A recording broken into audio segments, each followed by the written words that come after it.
일물일가의 법칙 들어보셨나요? 말은 거창한데 뜻은 진짜 단순해요. 같은 물건이면 어디서 사든 값이 같아야 한다. 당연한 소리 같죠? 근데 이 당연한 게 주식시장에서는 대놓고 깨질 때가 있습니다. 그것도 수십 조가 왔다 갔다 할 만큼요. 예를 들어 볼게요. 우리 동네 PC방이 두 개 있어요.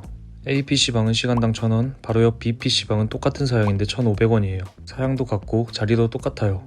그럼 어떻게 될까요? 당연히 다들 싼 A PC방으로 가죠. B PC방은 손님이 없으니까 결국 가격을 1,000원으로 내릴 수밖에 없어요. 같은 상품은 결국 같은 값으로 수렴한다. 이게 일물일가예요. 주식도 똑같아요. 같은 회사 주식이면 어디서 거래되든 값이 같아야 정상이죠. 만약 다르면 싼 데서 사서 비싼 데 파는 사람들이 생기고 결국 가격이 맞춰져요. 이걸 차익거래라고 하는데 이 차익거래가 시장을 효율적으로 유지하는 핵심 장치예요. 그런데요, 현실에선 이 논리가 안 통하는 순간들이 있어요. 회사는 아무것도 바뀐 게 없는데 값만 혼자 튀는 거예요. 최근에 딱 그런 일이 벌어졌어요. SK 하이닉스입니다. 나스닥 상장 발표 후 SK 하이닉스가 하루 만에 10% 넘게 뛰었어요. 신제품도 실적 발표도 아니었어요. 뉴스는 딱 하나, 미국 나스닥에 상장한다. 회사는 어제랑 똑같은데 단지 미국 시장에 상장한다는 이유만으로 수십 조가 붙은 거예요. 왜 그럴까요? 여기서 오해하기 쉬운 게 있어요. 미국 상장하면 미국 사람들이 살 수 있으니까 오른 거 아니야? 근데 그게 아니에요. 사실 미국 투자자도 마음만 먹으면 예전부터 SK 하이닉스 주식 살 수 있었어요. 한국 주식은 외국인도 살 수 있거든요. 그럼 뭐가 달라지냐? 사고 싶은 사람이 아니라 사야만 하는 돈이 새로 생겨요. 미국엔 지수만 따라가는 거대한 패시브 펀드들이 있어요. 예를 들어 수백억 달러 규모의 반도체 ETF인 SOXS 같은 거요. 이 펀드들은 지수에 든 종목을 회사가 좋든 나쁘든 무조건 사야 해요. 그게 규칙이니까요. 근데 이 펀드들은 미국 지수에 편입된 종목만 담을 수 있어요. 한국에 있는 SK 하이닉스 원주는 미국 지수에 못 들어가니까 이 돈이 손도 못 댔던 거예요. 그런데 나스닥에 상장하면 미국 지수에 들어갈 자격이 생기고 그에 따른 지수 편입 기대가 생기는 거죠. 그러니까 변한 건 누가 살 수 있느냐가 아니라 누가 사야만 하느냐예요. SK 하이닉스가 지수에 편입될 거라는 기대. 그러면 나중에 패시브 펀드들이 자동으로 하이닉스를 사야만 하게 되니까 시장이 그걸 미리 반영해서 주가를 올린 거예요. 그게 하루 만에 수십조가 붙은 이유고요. 나스닥 상장이 주가를 올리는 건 패시브 자금만이 아니에요.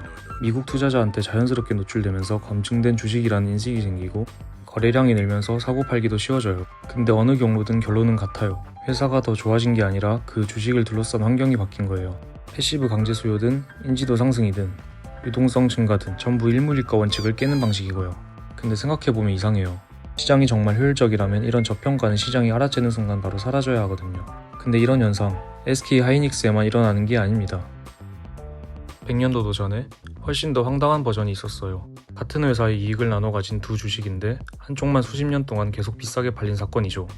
1907년 네덜란드의 로얄 더치랑 영국의 쉘이 합병을 해요. 근데 완전히 한 몸이 되는 대신 모기업 이익을 로얄 더치 60, 쉘 40으로 나눠 갖기로 합니다.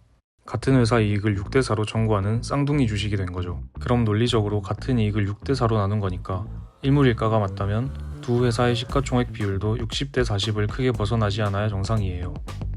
그런데 실제로는요, 이 비율이 이론값에서 수십 %씩 벗어나서 수십 년 동안 출렁했어요. 어떨 땐 로얄 더치가 한참 비싸고 어떤 땐 쉘이 비싸고 같은 회사 이익을 나눠 가진 주식인데 값이 따로 논 거예요. 이유가 뭐였을까요? 사실 학자들도 하나로 딱 잘라 설명하진 못해요. 근데 가장 크게 지목되는 게 하나 있어요. 같은 회사 주식인데 로얄 더치는 주로 미국에서 거래고 쉘은 주로 영국에서 거래됐다는 거예요. 그러니까 로얄 더치 값은 미국 시장이 오르내리는 걸 따라가고 쉘 값은 영국 시장을 따라간 거죠. 같은 회사 이익을 나눠 가진 주식인데도 어느 시장에서 거래되느냐가 값을 갈라놓은 거예요. 특히 로얄 더치는 미국 S&P 500 지수에 들어가 있었어요. 그래서 미국의 거대한 패시브 펀드들이 로얄 더치는 기계적으로 사주는데 쉘은 안 사줬죠. 미국 돈이 몰리는 쪽이 구조적으로 더 비싸진 거예요. SK 하이닉스가 지금 노리는 그 패시브 자금을 100년 전에 로얄 더치가 누리고 있었던 거죠. 여기서 이런 생각 들죠. 비싼 로얄 더치 팔고 싼 쉘 사면 공짜 돈 아냐? 맞아요. 논리적으로는 완벽해요. 근데 진짜 이상한 건 그 공짜 돈을 아무도 못 주었다는 거예요. 효율적 시장 가설대로면 이런 가격 차이를 이용해 누군가 돈을 벌고 가격 차이는 저절로 사라져야 하거든요. 그게 시장이 고쳐지는 방식이니까요. 근데 로얄 더치 쉘은 그게 안 된 거죠. 실제로 도전한 사람들도 있었어요. 롱텀 캐피털 매니지먼트라는 초대형 헤지펀드였는데 이 사회에 노벨 경제학상을 받은 학자들까지 있었던 곳이에요. 이 펀드가 바로 이 괴리를 노리고 23억 달러를 벌었어요. 비싼 로얄 더치를 공매도 하고 싼 쉘을 사서 둘이 다시 붙을 거라는데 베팅한 거죠. 결과는요? 괴리가 좁혀지기는커녕 더 벌어졌어요. LCTM은 다른 데서 난 손실 때문에 이 포지션을 억지로 정리해야 했고 하필 그때 로열더치 프리미엄이 더 커져 있었죠. 노벨상급 두뇌들이 공짜 돈을 주우려다가 오히려 크게 물린 거예요. LCTM은 결국 1998년 무너졌고요. 결국 이 괴리는 2005년 두 회사가 완전히 합쳐지고 나서야 사라졌어요.